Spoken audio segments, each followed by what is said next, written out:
జై శ్రీరామ్. అందరికీ నమస్కారం. వెల్కమ్ టు న్యూస్ అఖండ. నేను మీ కస్తూరి శ్రీధర్. మిత్రులారా, ఎవరైనా కానీ మన శత్రువులు, అది శత్రు దేశాలు కావచ్చు, శత్రువులు కావచ్చు, ఎవరినైనా కూడా మనం దెబ్బ కొడితే, వాళ్ళ మీద పైచేయి సాధిస్తే వచ్చే ఆనందము, ఆ సంతోషం, ఆ ఫీలే వేరుగా ఉంటుంది. ఈ న్యూస్ విన్నారంటే మీకు ఆ ఫీల్ ఇప్పుడు కలుగుతుంది. ఓకేనా? అది కూడా చైనా పైన 112 నౌకలతో చైనాను మన భారత ప్రభుత్వం ఢీకొట్టబోతోంది. అది ఎట్టనేది ఈ న్యూస్లో చెప్తా. ఓకే, నిజానికి ఇది యుద్ధాలు చేసుకునే సమయం కానే కాదు.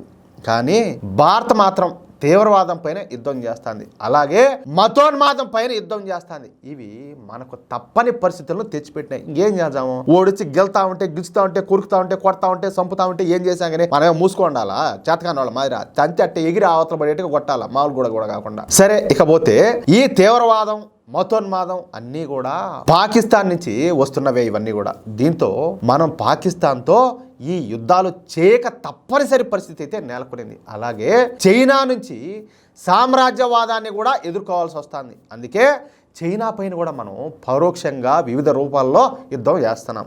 అయితే ఈ యుద్ధం ఇప్పుడు వాణిజ్య యుద్ధంగా మారిపోయింది. తయారీ రంగంలో చైనా ఇప్పుడు ప్రబల శక్తిగా ఎదిగిన సంగతి మీకు అందరికీ తెలిసిందే.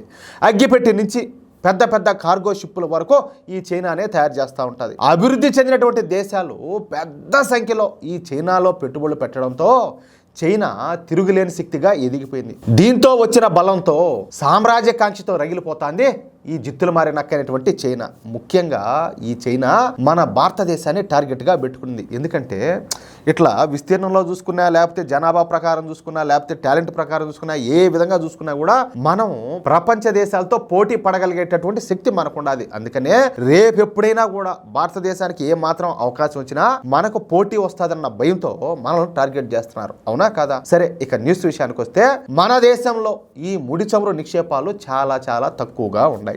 దీంతో మనం ఈ ముడి చమురు కోసం అరబ్ దేశాల మీద, అదేవిధంగా రష్యా మీద ఆధారపడాల్సి వస్తుంది. మరి ఈ ముడి చమురును అరబ్ దేశాల నుంచి కానీ లేదా రష్యా నుంచి కానీ దిగుమతి చేసుకోవాలంటే ఆయిల్ క్యారియర్ నౌకల అవసరం అయితే ఉంటుంది. ఈ ఆయిల్ క్యారియర్ నౌకలు ఎక్కువగా చైనా దగ్గరే ఉన్నాయి. ఇకపోతే మన దేశం ఈ ఆయిల్ క్యారియర్ నౌకలను చైనా నుంచి లీజుకు తీసుకొని మన అవసరాలకు వాడుకుంటా వస్తున్నాం అన్నమాట. అయితే ఈ జిత్తులు మారి నక్కైనటువంటి చైనా ఏం చేస్తుంది? ఇదే అదునుగా భారతదేశాన్ని ఇబ్బందులు పెట్టడం ప్రారంభించింది. తమ దేశంలో ఉండేటటువంటి ఈ ఆయిల్ క్యారియర్లను భారత్కు లీజుకి ఇవ్వడానికి 3 రెట్లు, అంటే తీసుకునేదానికంటే 3 రెట్లు ఎక్కువగా డబ్బులు వసూలు చేస్తుంది. అంతేకాకుండా సరైన సమయానికి ఈ ఆయిల్ క్యారియర్లను పంపించకుండా కాలయాపన చేస్తుంది. ఒకవేళ పంపించిన నాసిరకమైన తక్కువ సామర్థ్యం ఉన్నటువంటి ఆయిల్ క్యారియర్ నౌకలను భారత్కు పంపిస్తుంది. కానీ భారత్ నుంచి మాత్రం పెద్ద మొత్తంలో డబ్బులు అయితే వసూలు చేస్తుంది. అర్థమవుతుందా? డబ్బులేమో తీసుకునేదానికంటే ఇంకా ఎక్కువ దోపుకుంటున్నారు, కానీ మనం పని సరసరా జరగనీయడంలే. అయితే ఈ మధ్య కాలంలో, అంటే రష్యా ఉక్రెయిన్ యుద్ధం ప్రారంభమైనప్పటి నుంచి చైనా మనతో ఆటలాడుకుంటుంది. మన వీక్నెస్ను పట్టుకొని మనల్ని వేధింపులకు గురి చేస్తుంది. అందుకే కేంద్రంలో ఉన్నటువంటి మన మోడీ ప్రభుత్వం ఒక విప్లవాత్మకమైనటువంటి నిర్ణయం తీసుకున్నది. అదే పూర్తి స్వదేశీయంగా ఆయిల్ క్యారియర్ నౌకలను నిర్మించడం. అది కూడా యుద్ధ ప్రాతిపదికన 10 సంవత్సరాల్లో పూర్తి స్థాయిలో ఆయిల్ క్యారియర్ నౌకలను మన దేశంలోనే నిర్మించాలని చెప్పేసి మోడీ ప్రభుత్వం కంకణం కట్టుకుంది. ఈ విధంగా ఏదో 10-20 కాకుండా ఏకంగా 112 ఆయిల్ క్యారియర్ షిప్పులను నిర్మించాలని చెప్పేసి మన మోడీ ప్రభుత్వం తలపించిందనమాట. ఇందుకోసం ఏకంగా $10 బిలియన్ మొత్తాన్ని కేటాయించింది. అంటే మన దేశ కరెన్సీలో 85,000 కోట్ల రూపాయలన్నమాట.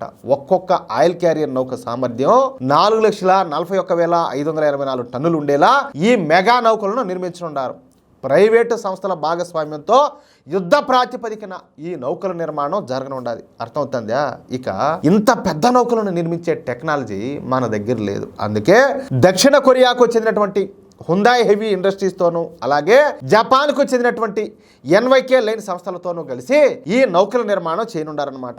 మరో వారం రోజుల్లోనే మొదటి విడతగా ఒకేసారి 10 ఆయిల్ క్యారియర్ నౌకల నిర్మాణాన్ని ప్రారంభించనుండటం ఇక్కడ విశేషం అనమాట. ఇకపోతే భవిష్యత్తులో ఈ ఆయిల్ క్యారియర్లు మన దేశ అవసరాలను తీర్చడమే కాకుండా మనమే విదేశాలకు మన నౌకలను తక్కువ ధరలకు అద్దెకివచ్చు అనమాట. ఫలితంగా ఈ చైనాకు సంబంధించినటువంటి నౌకా రంగాన్ని దెబ్బ కొట్టచ్చు. చాలా మందికి తెలియకపోవచ్చు, కానీ ఇది ఒక అద్భుతమైనటువంటి వ్యాపార వాణిజ్య యుద్ధం అని చెప్పొచ్చు.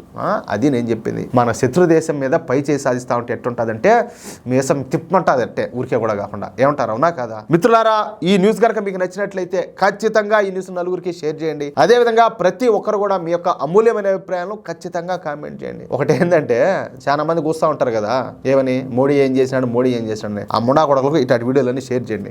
ఏమన్నా కొంచెం బుద్ధి వస్తుందేమో చూద్దాం. అలాగే ఇంతవరకు మీరు కనుక మన ఛానల్ను సబ్స్క్రైబ్ చేసుకున్నట్లయితే ప్రతి ఒక్కరు కూడా మన ఛానల్ సబ్స్క్రైబ్ చేసుకోండి, సపోర్ట్ చేయండి ప్లీజ్. జై శ్రీరామ్, జై హింద్.